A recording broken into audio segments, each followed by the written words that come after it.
बताता है कि वो शहजादी से मोहब्बत करता है और शहजादी के मंगेतर यानी जर्नल ने हसद में आकर इसे कैद कर दिया है। कुछ देर बाद जर्नल वहां आता है। गुलिवर जर्नल से कहता है, तुम बहुत बेवकूफ हो। जर्नल पूछता है, बेवकूफ का मतलब क्या होता है?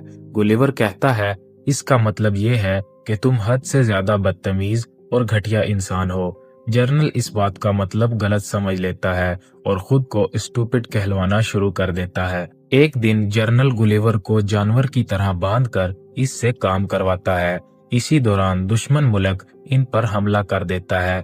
महल में आग लग जाती है और शहजादी को अगवा करने की कोशिश की जाती है, लेकिन गुलिवर वहां आ जाता है और फौरन शहजादी को बचा लेता है। लेकिन महल अब भी आग में जल रहा होता है। लोग खौफजदा होकर इधर उधर भाग रहे होते हैं। गुलिवर सबसे कहता है, घबराओ नहीं, मैं आग को बुझा दूंगा। फिर वो अपनी बड़ी जिसामत की मदद से एक अनोखे अंदाज में आग को बुझा देता है और बादशाह को बचा लेता है। इसी दौरान जर्नल भी पानी में भीग जाता है और गुस्से में वहां से चला जाता है। बादशाह गुलिवर की बहादुरी देखकर बहुत खुश होता है। वो दावत का एहतमाम करता है। गुलिवर शर्त रखता है कि होरिशो को आजाद किया जाए। बादशाह फौरन मान जाता है और होरिशो रिहा हो जाता है। दावत में बैठकर बादशाह गुलिवर से पूछता है, क्या तुम दरिया के पार से आए हो? गुलिवर कहता है, नहीं, मैं न्यूयॉर्क शहर से आया हूँ। ये सुनकर सब लोग समझते हैं कि शायद वो न्यूयॉर्क का सदर है।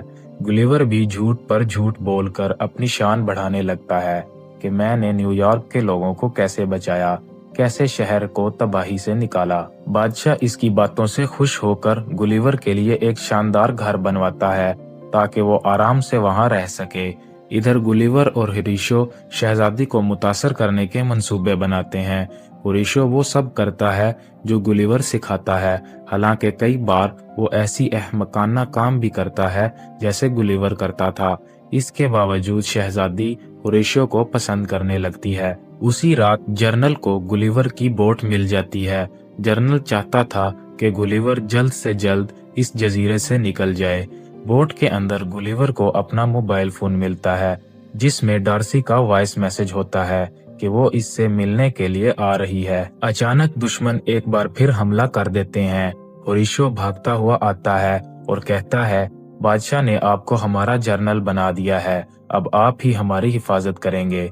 गुलिवर दुश्मनों के सामने खड़ा होता है और कहता है, बस वापस चले जाओ, मगर दुश्मन नहीं मानते और तोपों से गोले बरसाना शुरू कर देते हैं। लेकिन गुलिवर को कुछ नहीं होता। वो